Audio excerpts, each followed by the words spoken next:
Si vous êtes étranger, que vous n'êtes pas né au Gabon, que vous n'êtes pas marié à une personne de nationalité gabonaise, que vous n'avez pas été adopté mineur par une personne de nationalité gabonaise non plus, est-ce que vous pouvez obtenir la nationalité gabonaise? Eh bien, si vous êtes dans cette situation-là, le moyen par lequel vous pouvez obtenir la nationalité gabonaise, c'est la naturalisation par décret. Bien sûr, il y a des conditions à remplir. La première des conditions, c'est qu'il faut avoir 21 ans révolus au moment de la demande. Ensuite, vous devez résider au Gabon depuis au moins 5 années consécutives.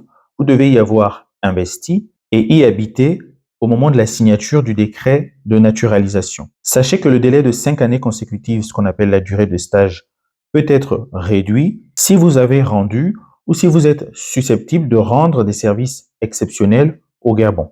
Ce n'est que dans ce cas exceptionnel-là qu'on peut réduire la durée de stage de 5 ans. Vous devez être de bonne vie et de bonnes mœurs. Vous ne devez pas être atteint d'une grave incapacité physique ou mentale, donc vous ne devez pas avoir de handicap grave, sauf si ce handicap, cette incapacité physique ou mentale grave, résulte d'un service accompli pour le compte du Gabon. Bien sûr, vous ne devez pas avoir été condamné pour crime ou délit, sauf s'il y a eu réhabilitation ou amnistie. Avant même de parler de la procédure, je tiens à attirer votre attention sur quelque chose de très important. Avant même de déposer votre dossier, vous devez être en mesure de prouver que vous êtes entré sur le territoire gabonais de manière régulière, pour la première fois lorsque vous êtes entré sur le territoire gabonais. Ça signifie simplement que vous devez être en mesure de prouver que vous aviez un document vous autorisant à entrer sur le territoire gabonais lorsque vous y êtes entré pour la première fois.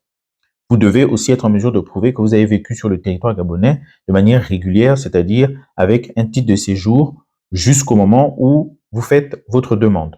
Ce point est très important parce que si vous n'êtes pas en mesure de le prouver, votre dossier n'est même pas recevable par l'administration. Votre dossier ne sera même pas examiné par l'administration. La procédure est la suivante. Vous déposez votre dossier auprès des services du ministère de la Justice.